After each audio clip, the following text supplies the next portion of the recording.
How do you optimize NumPy for large array memory?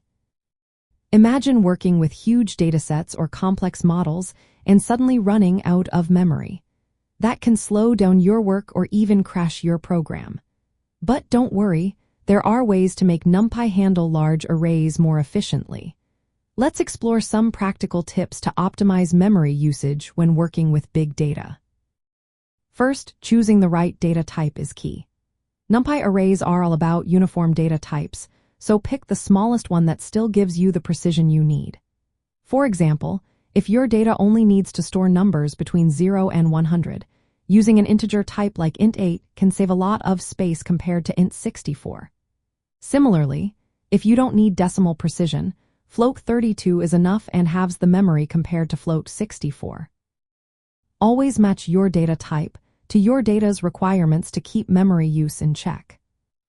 Next, use in-place operations whenever possible. When you perform calculations or modify arrays, NumPy sometimes creates new copies, which uses extra memory. But if you use in-place methods, like adding with the syntax array plus is equal to other array, you modify the existing array directly.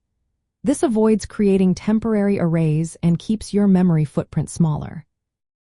Memory mapping is another powerful technique. If your dataset is too large to fit into RAM, you can use NumPy's memory map function. It allows you to work with data stored on disk as if it were in memory.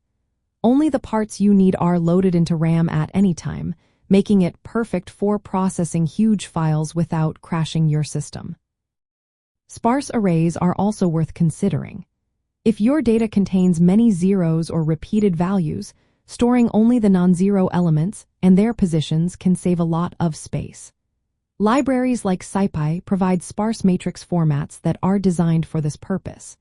They're especially useful in graph algorithms or certain machine learning tasks where data sparsity is common. Avoid unnecessary copying of data. Instead of creating new arrays all the time, use views. Views are like windows into the original array, sharing the same data.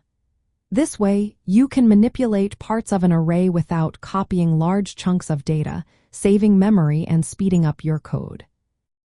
When building large arrays, consider incremental creation. Instead of making one giant array, build it piece by piece or use generator expressions that produce data on the fly. This approach keeps memory use low and allows your program to handle bigger datasets smoothly. Also, remember to delete variables you no longer need or set them to none. This helps Python's garbage collector free up memory faster. Finally, data compression can help when storing large arrays. Lossless compression techniques or specialized data formats can reduce redundancy and shrink your data size. This is especially useful when saving or transmitting large arrays over a network. In the world of artificial intelligence and data science, these tips are essential. They help you work with large datasets and models more efficiently, saving time and resources. Tools like ChatGPT, DALL-E, and Midjourney relying on massive computations and large data. Optimizing NumPy memory usage ensures these tools run smoothly and respond quickly. Whether you're training models or analyzing data, keeping memory in check makes your work faster and more reliable.